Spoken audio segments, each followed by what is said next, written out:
jebaću ti mater. A kad dođeš u klub kad ja rokam,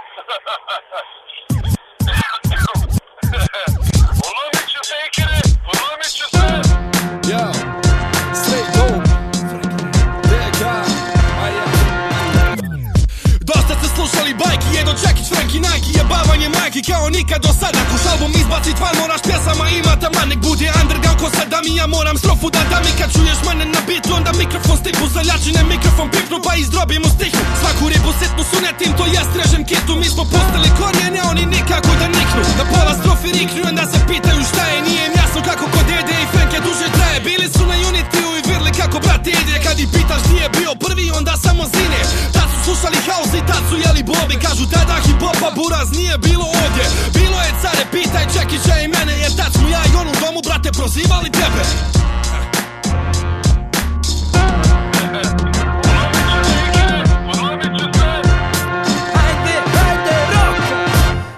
Na mikrofonu imamo perfektnu kontrolu. Slušaj mater Frankija kako dere imao čovjeka diđe macolu. Djeco mrš u školu, napiši rimu bolju. Budeš jebo mater moju, ja ću tebi tvoju. Zapamti da Nike ne roka, nije rokerat. Kad budem roko, poderat ću te opet. Rima ima velik domet, ulični profet. Mogu te skazit, mogu te pojest. Može lirički i fizički, dobit ćeš po pički. Pa gledaj sada na što tvoje stranje liči. Šupci bi pravili komercijalu, samo da znaju. Šupci bi bili underground, samo da privuku raju. Meni je to isti fraza, čepiš valje sad pa se kurči mami i predstavljaj svoj strani grad. Da vidimo gdje su kandidati, a gdje su levati. Sine, poslušaj barabe pa čekaj da ti od nas neko muke skrati.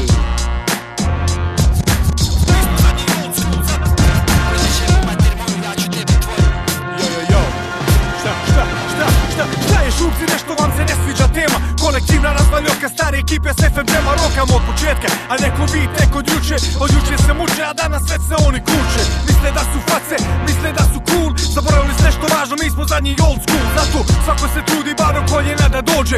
Frankiju i Čekiću, a kamoli nivo da prođe. Skloni se s puta, gledaj majstore sa strane. Gledaj kako s takvim poput tebe majstori se hrane. Da je futbal, ja bi vama poklanjao penale. Da ti go na drugi način, zato šanse su vam male. Budale bi htjele da budu odmah na vrhu, a nisu probali pure, još i ne znaju svrhu. Brzinom svjetlosti mi prolazimo, prašina ostaje, pratit naše tragove je sve što vama preostaje.